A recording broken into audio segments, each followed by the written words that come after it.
Welcome back to the Week in Advance. It's good to see you back, Christopher. Yes, it's been quite a traveling, intense spring break for both of us, and you started the cycle with running over to Arizona for a few days for spring break, and then I ran away to Tennessee, and then you went to Atlanta. So I think we should try to format ourselves so that we can meet in Paris in a couple of weeks and have that Eiffel Tower as a backdrop for our video. Oh, it'll be excellent. We can drink some good coffee, hang out with some people, talk some astrology, and in the middle of all this energy in Aries, this cardinal cross that's forming, that'd be a good place to be in the middle of an intense cardinal cross. Yes, it would be.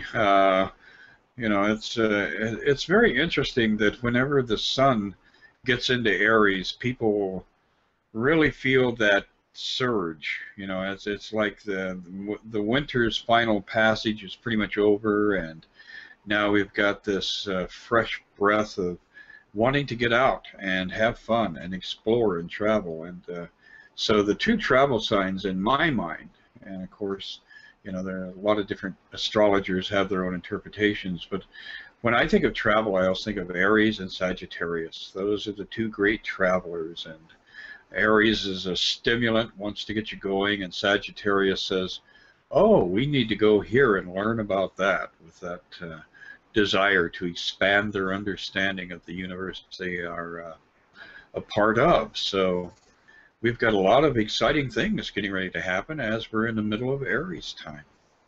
Yeah, and we're coming off of a very powerful week where the sun came to highlight the tension of the cardinal cross that's about to form in the skies.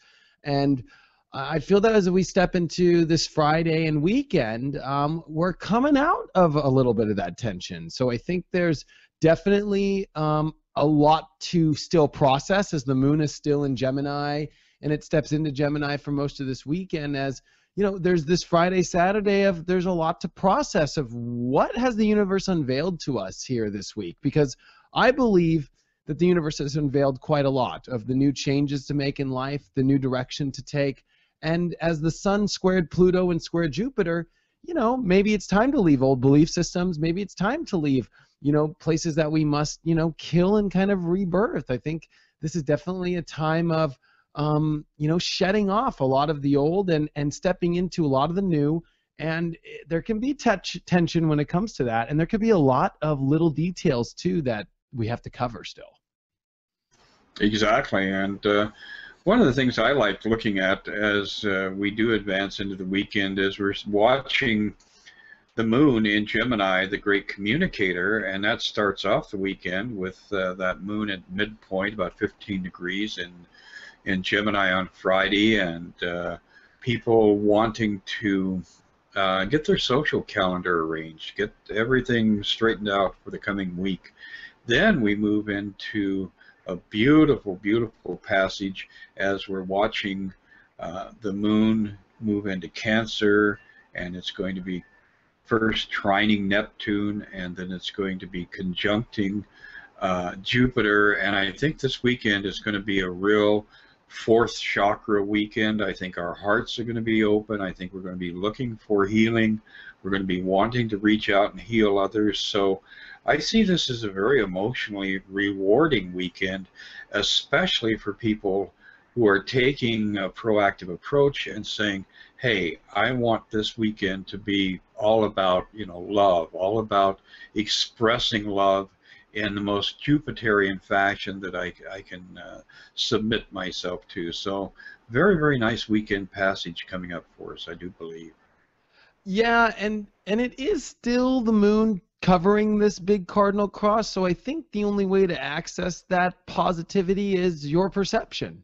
I mean, if you're having limited beliefs or you're stuck in those emotional states, because this is going to be a moon in Cancer coming into late Saturday into Sunday, and it's coming over Jupiter in Cancer, where this Jupiter, the only way to access this positivity is by really, stepping into positivity yourself, based off making sure you're not drowning your emotions out, because the moon is in a nice trine over to Saturn, and that's and over really still to all this beautiful Pisces energy. So even though there's tension, there's this nice grand trine, which is pay attention to your soul, pay attention to your inner self. Like, don't let the outer world get you too much there, buddy, kind of energy. Like, you know, it's like, remember that you have control from the inside. And I think that's a huge lesson this weekend, as there really is an optimism.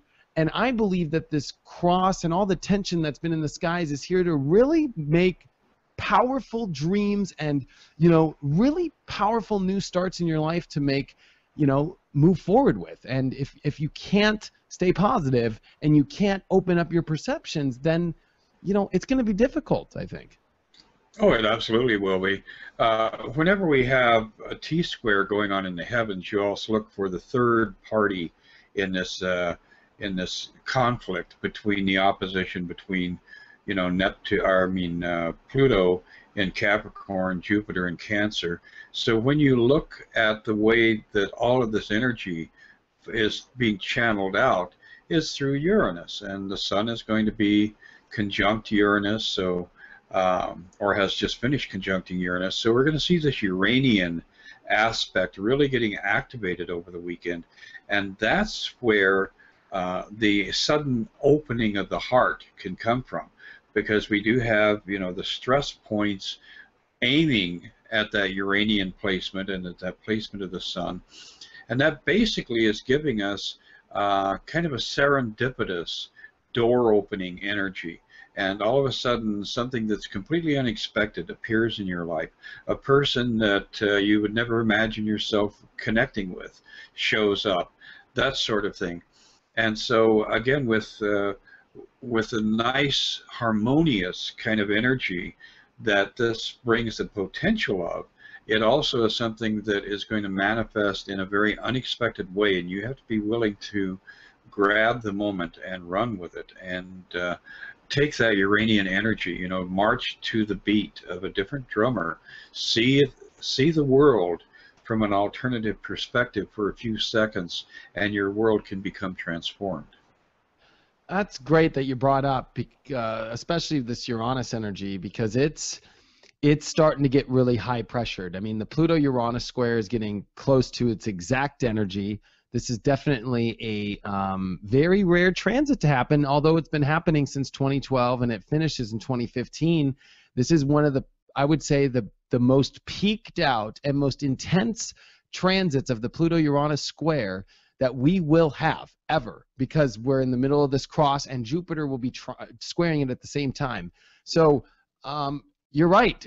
If you're trying to think that you know how the outcome's going to be, you're crazy, because it probably will not come anywhere out like this. That's one thing about Uranus. When you know it's involved, don't think you know, because you don't. It's always like, you know, like it's always going to be like way different than you think. But I think this weekend is about seeing how perception and beliefs and emotions and you know, kind of learning to go with the craziness will work for your benefit, and not be afraid. I think this is about extreme amount of fears, and especially as the Mercury is leaving Pisces this weekend and getting ready to come into Aries at the beginning of the week. There's a lot in our soul that we must understand. We must learn that our minds must learn to still go with the flow, must trust in spirit, must, you know, it must go along with things. And part of the things that we're forced to go along with is, you know what, the intense pressure to change our lives and take new roads that are built on a lot of pressure and unpredictable pressure, and how that could be a great thing. It absolutely is a great thing, because without that element of surprise, life can become very, very trivial. And so when we see dynamic tension going on with the planets that bring surprises to our doorstep, and those would be Saturn and Mars and Uranus, all three of those planets, Mercury can also factor into that, but they are bringing freshness, or the potential of freshness, into our lives. One of the things that I have been very sensitive to is the ongoing movement of the nodes. And I know that's one of your favorite topics of discussion. Have you really been noticing how, now that the nodes have moved out of that water-earth polarity and have arrived in the fire-air polarity, there's been a significant shift just in the vibrations around us and the way people are interacting with each other. Yeah, I would say that it's opened up a new karmic door for a lot of, especially relationships, because this is North Node in Libra. But I think that this is just like you say, on a general sense, holy cow, this is a huge shift in energy. And it really is, I would say, a little bit more empowering. It doesn't feel so sluggish. It feels like things are happening. We're all kind of being put in all these positions. And one thing about all these squares, and then in the middle of all that energy shifting in the nodes, oh my gosh, I don't know one person just sitting around, you know? Yeah, I think that people who are resistant and are trying to dig in their heels and not go with change are really starting to recognize that they're going to get themselves into serious trouble. So they definitely are going to they're going to have to force themselves out of their lethargy. And you know, the nodes were setting in that mixture of earth and water, which is mud, and now they're in air and fire, which is holy Toledo. We've got a firestorm. You know, things are ready to really take off, and it's like a fire in a dry grass area. You know, you just see it consume everything very, very fast, and that seems to me the energy that we're feeling right now is this fast-moving fire. We're consuming things, but in a positive way. You know, if we're taking it in a gluttonous way, of course we're going to box ourselves in, but there's definitely a nice accelerated kind of energy going on here. By Monday, Tuesday, we're going to be seeing Venus get out of an air sign, which is not comfortable for Venus, and get into the depths of the ocean and rejoin Neptune in Pisces. And I'm seeing that as a very rich and gracious kind of energy.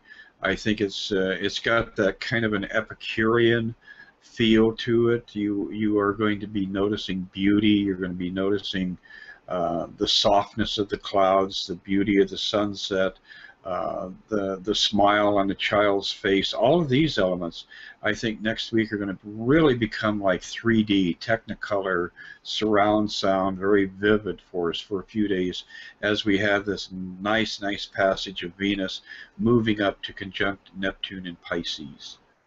Yeah, it can actually bring a very nice feeling inside, because it could especially if you're connected with that energy of compassion and love and beauty in such a way that it makes it feel like God's touching things. Like, that's Venus in Pisces. It's like God's hand is on it. And especially when it gets close to Neptune, it feels like God's got two hands on it. So it's like, wow, it almost can be more intense. But I really believe what this transit's doing is opening up, especially in these partnership roles, some really powerful spiritual influences, even more karmic energy, destiny energy. But I think that it's bringing also the signs that maybe there's a lot of signs that need to be shown. And this is also Venus, the planet of material goods, and more importantly, our spiritual understandings of our values. And I think our values need to be connected more with kind of a higher vibration, that we need to connect with people in this higher vibration, and start to take off our fantasies and build values and relationships based off this kind of higher aspect of soul. This is also with Mercury coming out of Pisces and then going into Aries, so there's that nice transitional exchange where the mind comes into Aries ready for some new starts, new beginnings, to engage in a lot of things and move with our heads in some directions. Well, and I think also Aries, you know, is definitely our personal identity. It's our, you know, our ego state of consciousness. And when Mercury advances into that region, we're going to watch a lot of communication, a lot of dialogue start to emerge about what am I doing right? What am I doing wrong? People are going to start asking their neighbors, their friends, their cousins, their brothers, their sisters, give me feedback, give me input. And on a negative vibration, this can show up as somebody who just talks about themselves ceaselessly. They're going to be in hyperdrive, so if you know somebody of that sort, You might want to kind of like avoid them for a few weeks here as Mercury moves through Aries. But nonetheless, it's really going to be an opportunity for us to have relevant discussion about this image of self that we're wearing in the material world, and perhaps getting some insights from those around us, or sharing our insights with others as to how we can refine ourselves, how we can bring ourselves to a higher level, how we can express ourselves more fully and reach out in a more loving way to the people in the world around us. Yeah, I think that's what this kind of shift is. Mercury giving you the strength to speak up, the strength to talk about things, the strength to also understand what we want. I think Mercury coming into Aries really allows you to understand more clearly what the path is.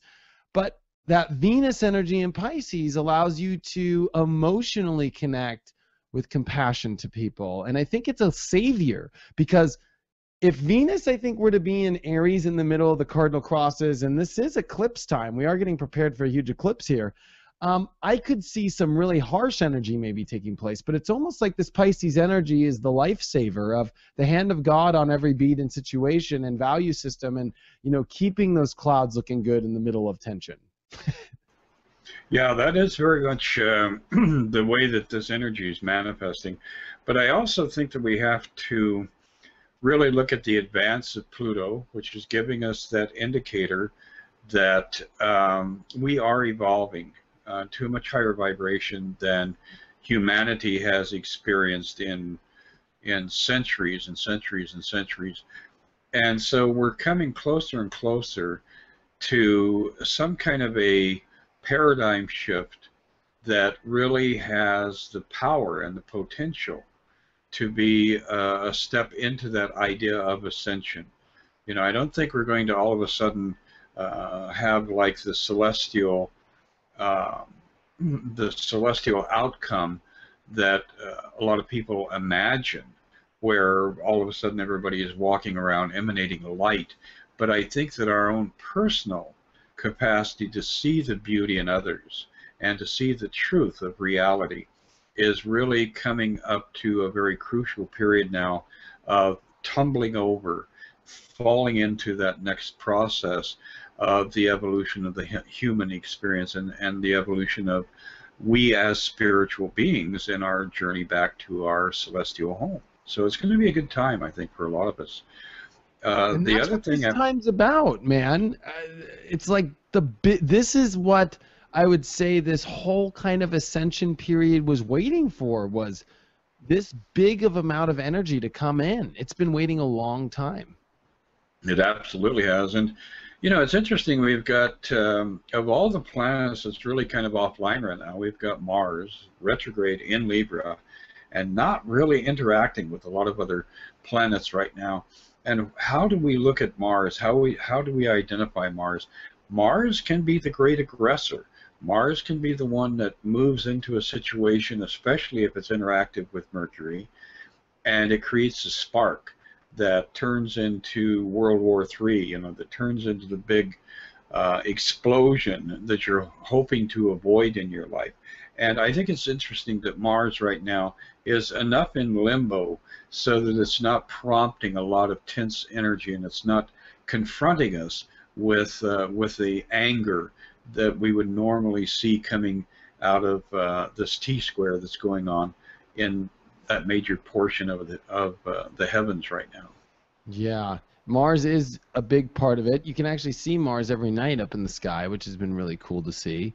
And it is in a very weird position to be at. Libra is a weird spot for Mars, and a retrograde is already a weird spot for Mars, and a north node close to this really is signaling that I think that with everything going on and the pressure and everything, we must take our actions, our aggressions, our angers and everything, and find peace and find balance and use our strength to find inner harmony, and that it's possible. But it's going to take, I think, identifying with the correct energy now and stepping into new comfort zones, and, you know, letting go of these old way of doing things. And I think this Mars retrograde is bridging huge karma, because really When we get back next week, we'll be doing that lunar eclipse video. And guess what's right next to that lunar eclipse? Mars. So I think that even though this week Mars isn't highlighted too much, even though the sun will oppose Mars this week near the end,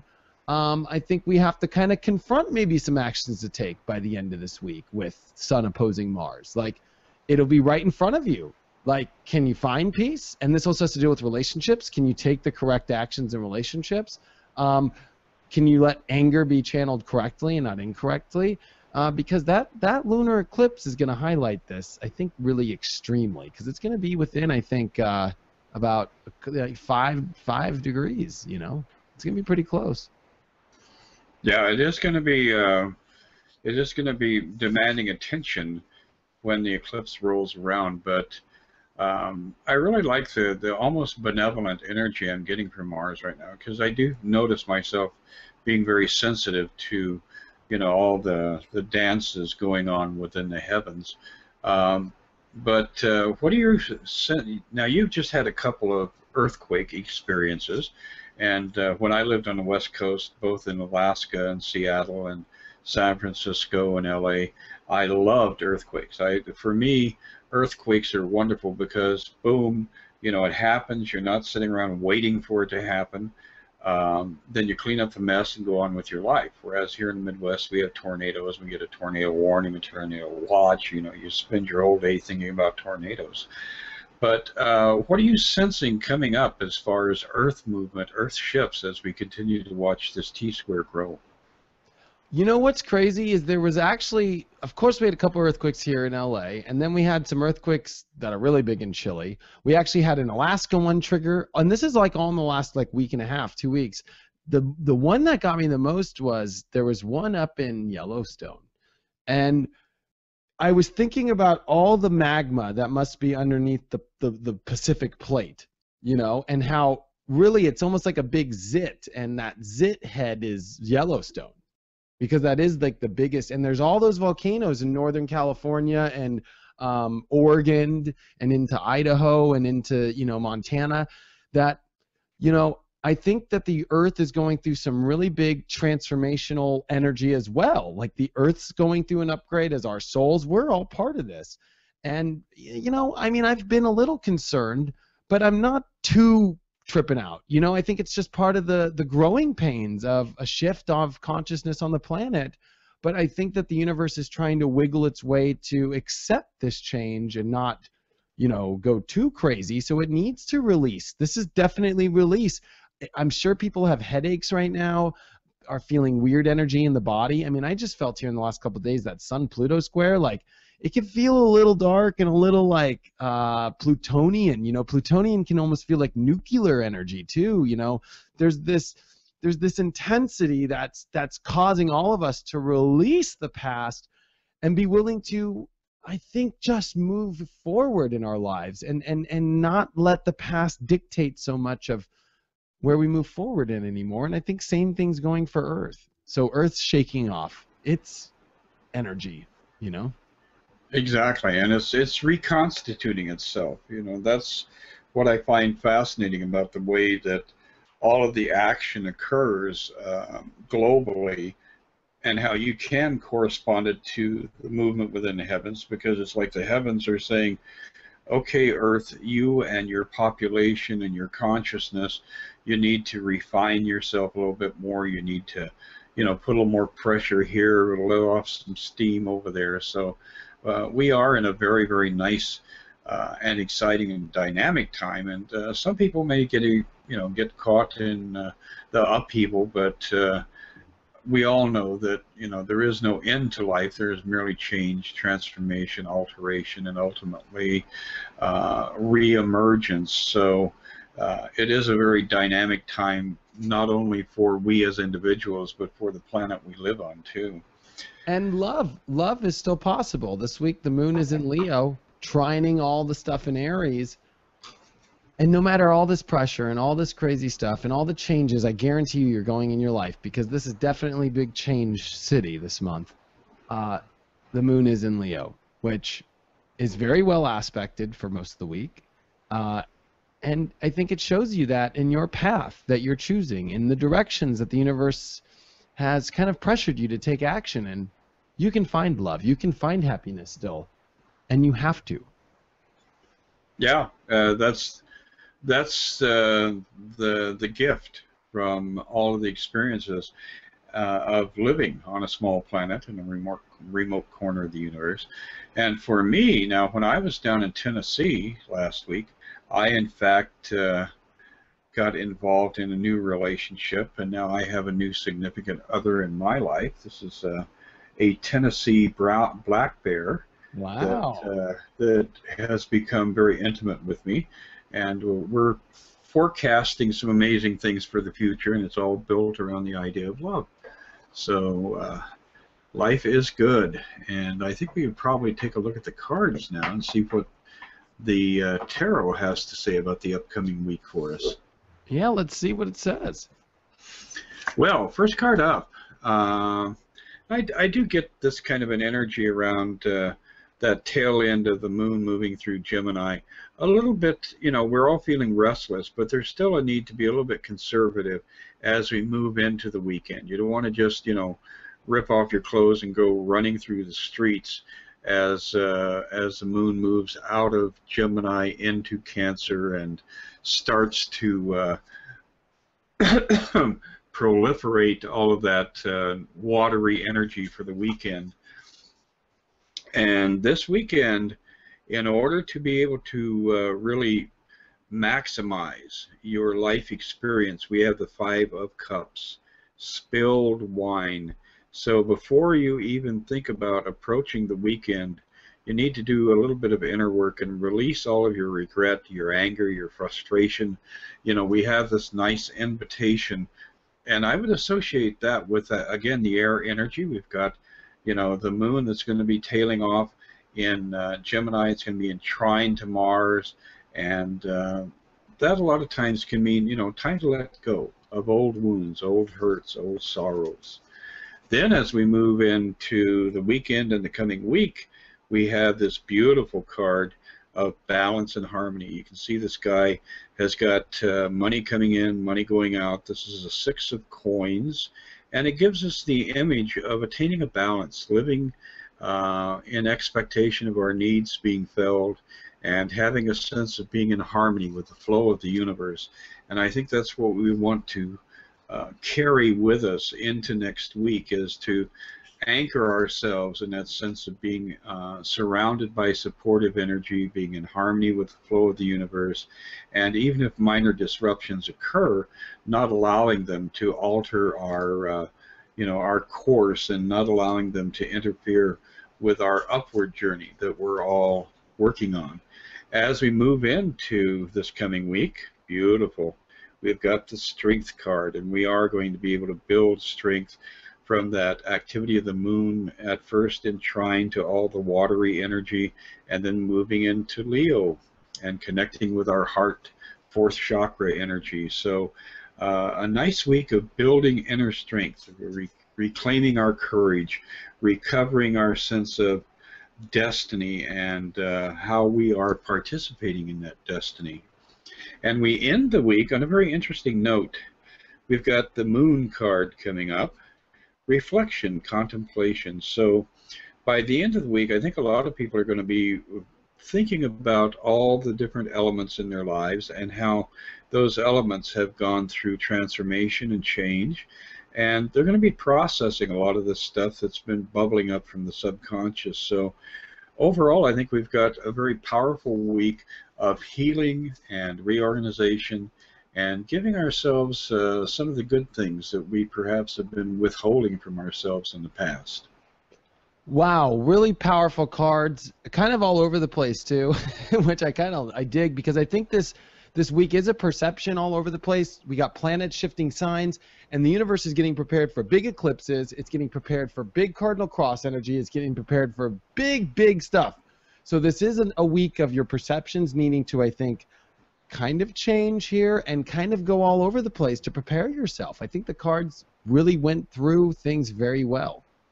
Yes, and it is going to be a very Uranian week. you know, that Uranus energy is really going to flex itself right now. It's going to be fun to watch that. So overall, I think it's going to be a good week. I don't think we're going to see a lot of people spinning too wildly out of control. And for those who are consciously trying to move with the forces around them, we're going to see people evolving. We're going to see people taking the next step and moving up to a higher way of living. And I'd watch relationships this week. Venus in Pisces coming close to Neptune, a moon in Leo, a Mercury coming into Aries. I think the unpredictable thing is, wow, there could be some really powerful relationship things happening this week, and I would say a lot of positive things. But also, one thing about Venus and Pisces is there could be a lot of letting go, ones that aren't on the vibration anymore, that you must raise the vibration now in your partnerships.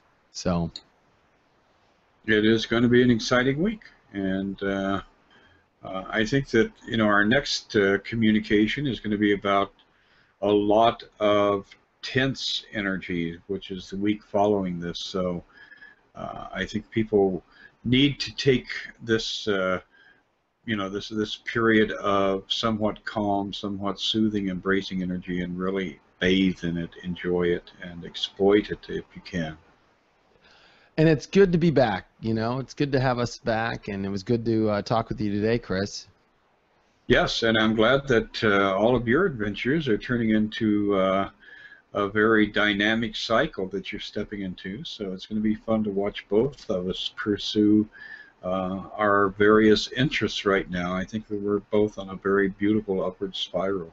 Yes, we are. And you know what? I think it says a lot about staying on the path, being aware, being compassionate, and always remaining positive, no matter what you see happening in this life or what's going on. Positivity and believing in that positivity and believing in yourself can take you anywhere you want to go. It absolutely can. And it can remove you from the places that you don't want to be. That's the best part. Yeah, and you know what? This is a good way to end things. This cardinal cross is trying to, for most people, remove you out of a lot of bad and negative and toxic situations. It could feel like your life's falling down. But what it is you're giving the opportunity to rise to the occasion of what's better. So. Exactly. Well, it's wonderful chatting with you, David, and I look forward to our next connection in 7 days. Yeah, when we talk back, it'll be our eclipse special. We got a big eclipse coming, and this one will be a total eclipse, and this one you will be able to see in America. So we'll definitely talk about that one. It's going to be awesome. All right, buddy. I will see you next week. Yeah, you have a great week. Bye. All right, bye.